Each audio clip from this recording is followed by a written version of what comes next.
तो 2024 के चुनाव में क्या बीजेपी को झटका लगने वाला है? क्या 2024 के चुनाव में भारत के जो 15 करोड़ के करीब राजपूत समाज है वो 2024 में भाजपा का विरोध करेगा या फिर भाजपा के साथ रहेगी? आपको बताते चले कि राजपूत समाज के श्री राष्ट्रीय राजपूत करनी सेना के सबसे बड़े नेता, पूरे देश के, भारत जैसे देश के राजपूत समाज के सबसे बड़े नेता सुखदेव सिंह गोगामेरी की हत्या के बाद जो है राजपूत समाज स्तब्ध है। राजपूत समाज इस उहापोह में है कि नीतीश जो है बिहार के राजपूत हों या फिर भारत के राजपूत, किसी भी राज्य के राजपूत हों, जो सुखदेव सिंह गोगामेरी की हत्या के बाद नरेंद्र मोदी को वोट करेंगे या फिर नहीं करेंगे।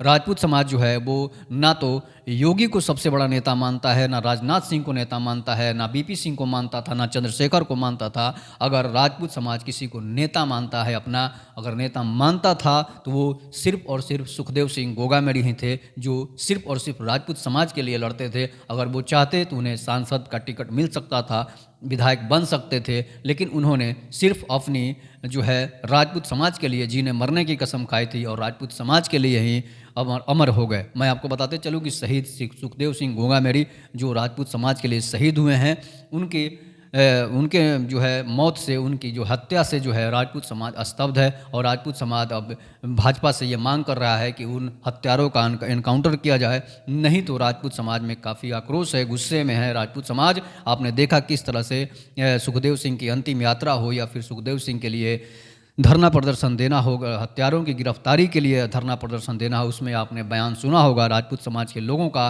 कि केंद्र सरकार और राज्य सरकार के खिलाफ किस तरह से बयानबाजी की गई। इसलिए पूरे देश के राजपूत समाज आक्रोश में है कि जब तक अगर बीजेपी सरकार जो है हत्यारों का एनकाउंटर करवाती है तो हो सकता है कि राजपूत समाज बीजेपी के साथ इस बार 2024 के चुनाव में साथ दे। अगर ऐसा नहीं होता है तो फिर बीजेपी के लिए मुश्किल घड़ी है, बीजेपी के लिए जो है बीजेपी के साथ बड़ा खेल हो सकता है। और राजपूत समाज, पूरे देश का राजपूत समाज जो सुखदेव सिंह गोगामेरी को अपना नेता मानता था, वो राजपूत समाज विपक्षी गठबंधन में भी वोट कर सकता है। इसलिए मैं आपको बता रहा हूं कि सुखदेव सिंह गोगामेरी राजपूत समाज के महाराणा प्रताप थे, राजपूत समाज के पृथ्वीराज चौहान की तरह थे।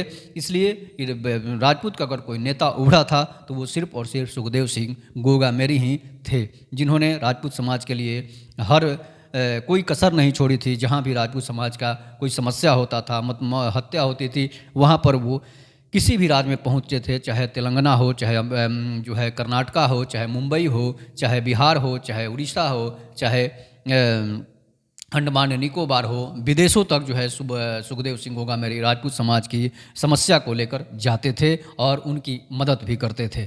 यहाँ तक कि राजपूत समाज के बड़े बड़े व्यापारियों से जब रंगदारी मांगी जाती थी तो वो सुखदेव सिंह के पास ही जाते थे और वो बचा लेते थे। लेकिन जिस तरह से राजपूत समाज के नेता सुखदेव सिंह गोगामेरी की हत्या हुई, उसमें बीजेपी जो है अब हाशिए पर नज़र आ रही है, इसलिए कि बीजेपी के कोई भी नेता का एक ट्वीट तक नहीं आया है कि सुखदेव सिंह गोगामेरी की हत्या क्यों हुई, कैसे हुई, और इस पर कोई ट्वीट तक नहीं आया है। आप सोशल मीडिया पर देख लीजिएगा, राजनाथ सिंह से लेकर योगी आदित्यनाथ हो या फिर बड़े बड़े बाहुबली जो राजपूत समाज के हैं, राजा भैया हो, ब्रजेश सिंह हो, या फिर बहुत बड़े बड़े जो नेता हैं, उनका भी ट्वीट तक नहीं आया है। इसीलिए लगता है कि राजपूत समाज इस समय बीजेपी से खफा है और वो विपक्ष में भी वोट कर सकता है। इस पर जो है राजपूत समाज काफ़ी गुस्से में है। आपने देखा होगा किस तरह से अंतिम यात्रा में भी जो 7 लाख भीड़ थी, उस भीड़ में इससे भी आवाज़ आई कि हत्यारों का एनकाउंटर हो, नहीं तो हम बीजेपी का साथ नहीं देंगे। बीजेपी को हराने का पहले भी काम किया था, अब फिर भी बीजेपी को हराने का काम कर देंगे। तो इसलिए आप मंदिर मस्जिद कितना ही बनाइए, अगर राजपूत समाज बीजेपी को वोट नहीं करेगा तो बीजेपी हाशिए पर नजर आएगी, बीजेपी 2024 का चुनाव हारती नजर आएगी। तो इस पर आप अपनी प्रतिक्रिया जरूर दीजिएगा कि बीजेपी को क्या करना चाहिए राजपूतों के लिए। तब तक के लिए नमस्कार, जय हिंद, जय भारत, जय श्री राम।